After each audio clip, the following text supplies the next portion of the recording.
A primeira matéria que eu quero comentar com vocês é essa aqui. Após Kamala exigir registros médicos de Trump, Donald responde com exigência de teste cognitivo. Porque o que está se falando a respeito de Kamala é que aquele riso fácil dela não é à toa, pessoal. Estão dizendo que ela realmente tem problemas sérios de cognição que podem se tornar ainda piores do que os problemas de Biden. Não é por acaso que o Donald Trump está fazendo esses pedidos, inclusive dizendo isso, né?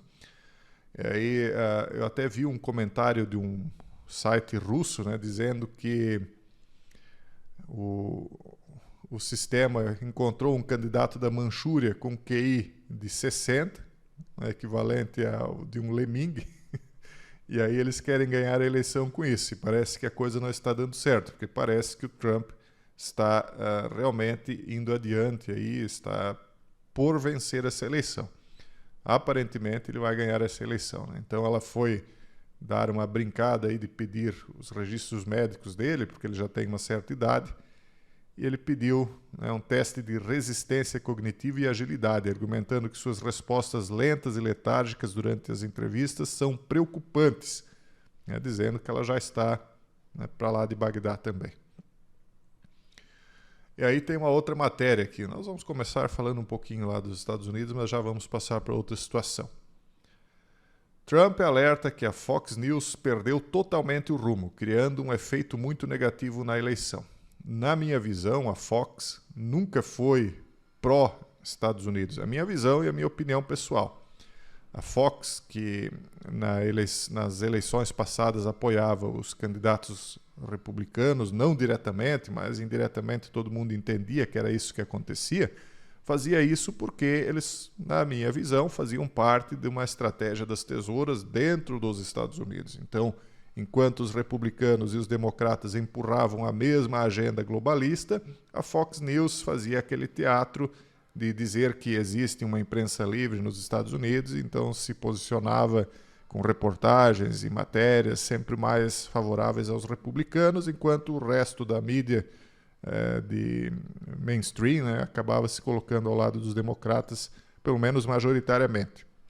Mas desde que o Trump derrubou o establishment dentro do Partido Republicano também, a Fox News tem mostrado que ela prefere que os democratas ganhem do que o republicano, que supostamente seria mais o público dela, né? Então, na verdade, ela vai minando o eleitorado de Trump, né, se fazendo passar por republicana, né? Lógico, nunca oficialmente, né? Eles não se declaram oficialmente assim. Mas na prática é o que a gente acaba observando, né? Então, o ex-presidente expressou frustração com o tempo de transmissão dado às vozes democratas, citando especificamente Ian Sams, conselheiro sênior da vice-presidente Kamala Harris. A Fox News perdeu totalmente o rumo, declarou Trump, dando o tom para seus comentários subsequentes.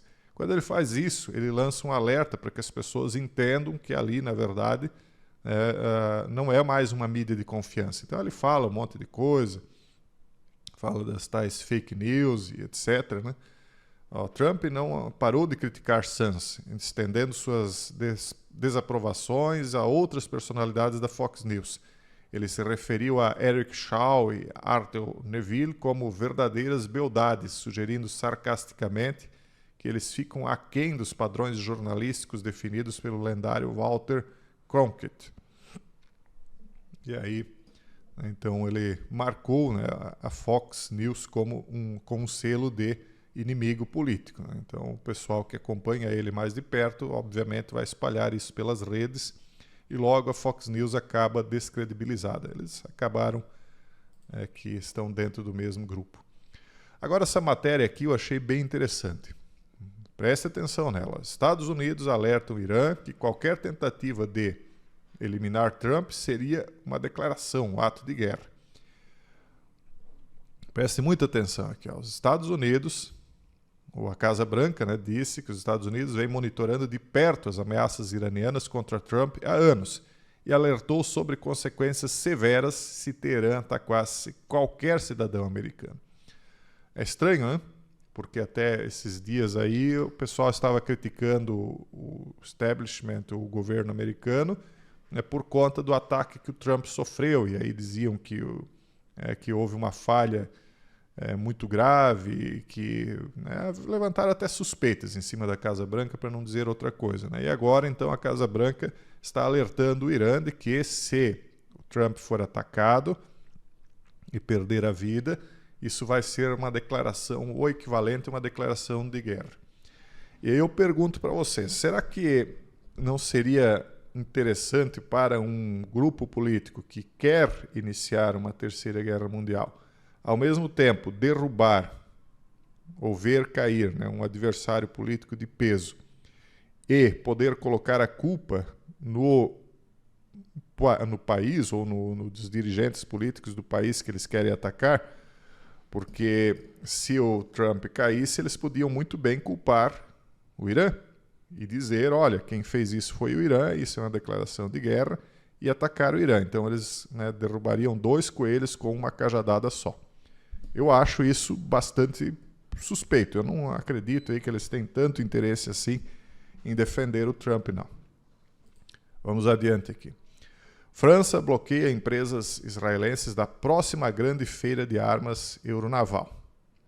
Vocês sabem que já tem um probleminha acontecendo aqui com o Brasil, numa participação aí de uma licitação de 1 ou 2 empresas israelenses. Não sei se vocês estão por dentro disso. Agora, o governo francês de Emmanuel Macron proibiu empresas israelenses de defesa de exporem na Euronaval do mês que vem, uma grande feira de armas em Paris. É a segunda vez que empresas israelenses são impedidas de participar de uma feira comercial francesa neste ano. Macron, que é um representante aí claríssimo, né, do globalismo ocidental. As empresas israelenses não poderão expor na grande feira, etc, etc. Então é só mais uma posição aí mostrando que o Macron está confrontando com o Netanyahu, né? E por outro lado, a Itália também suspendeu exportações de armas para Israel já desde o 7 de outubro. Isso quem revelou foi a Meloni, né, que é a primeira-ministra italiana, discursando na Cimeira Demográfica de Budapeste, aqui na foto, no caso, né? Olha só o que diz a matéria. O governo italiano suspendeu as licenças de exportação de armas para Israel depois de 7 de outubro, quando Israel lançou suas operações em Gaza. Após o início das operações israelenses em Gaza, o governo suspendeu imediatamente a concessão de quaisquer novas licenças de exportação de material de defesa para Israel ao abrigo da Lei 185 de 90. Portanto, todos os contratos assinados depois de 7 de outubro não foram implementados, disse Meloni ao comparecer ao Senado para explicar a posição italiana no próximo Conselho Europeu. Ou seja, isso já vem desde o ano passado, né? Então, Meloni, que anunciou que visitará em breve os capacetes azuis italianos no Líbano, explicou que as licenças de exportação para Israel, que foram autorizadas antes de 7 de outubro, foram analisadas caso a caso pela autoridade competente do Ministério dos Negócios Estrangeiros. Então, nós estamos vendo aí que tem uma certa animosidade crescente na Europa em relação a Israel. Aí tem essa matéria. Quem fornece as armas utilizadas por Israel na guerra do Oriente Médio? Estados Unidos alertaram Israel que podem parar de fornecer armas ao país caso a situação humanitária em Gaza, acho que aqui é não melhore, né? Ou melhore, não sei o que eles estão dizendo aqui. Ficou meio mal traduzido, aparentemente. Os Estados Unidos alertaram que podem parar de fornecer armas ao país caso a situação humanitária em Gaza melhore. Acho que está errada a tradução, lógico, aqui na CNN, mas enfim.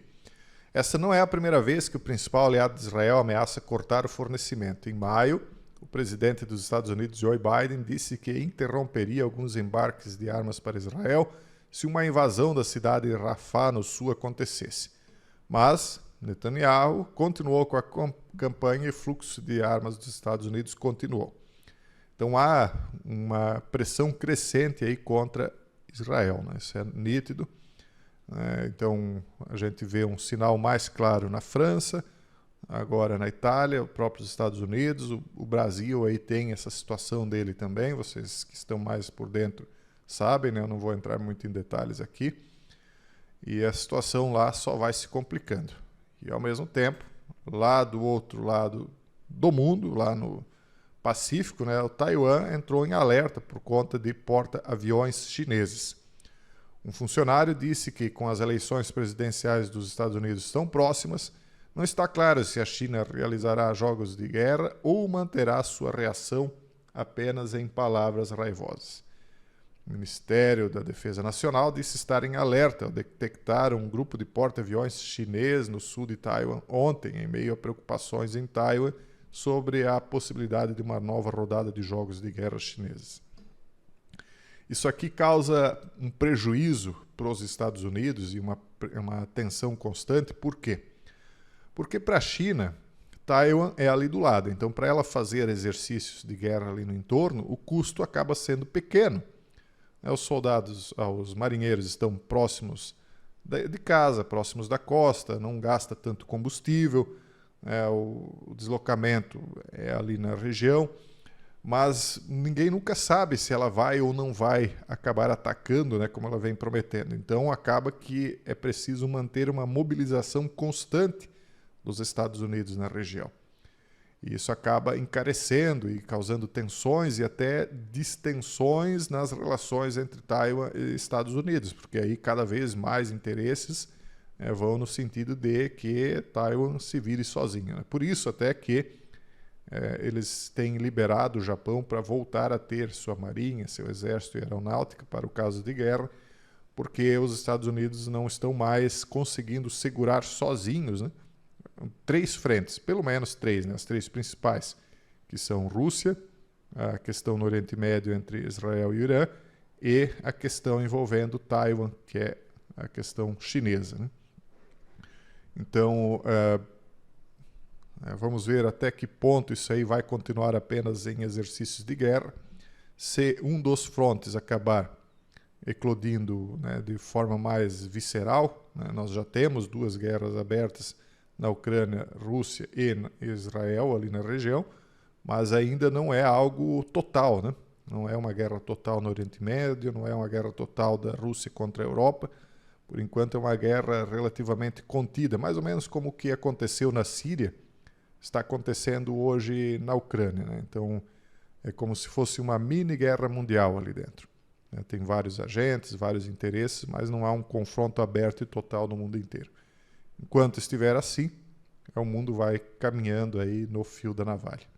Esse é o vídeo de hoje. Um forte abraço a todos e até o próximo vídeo, se Deus quiser.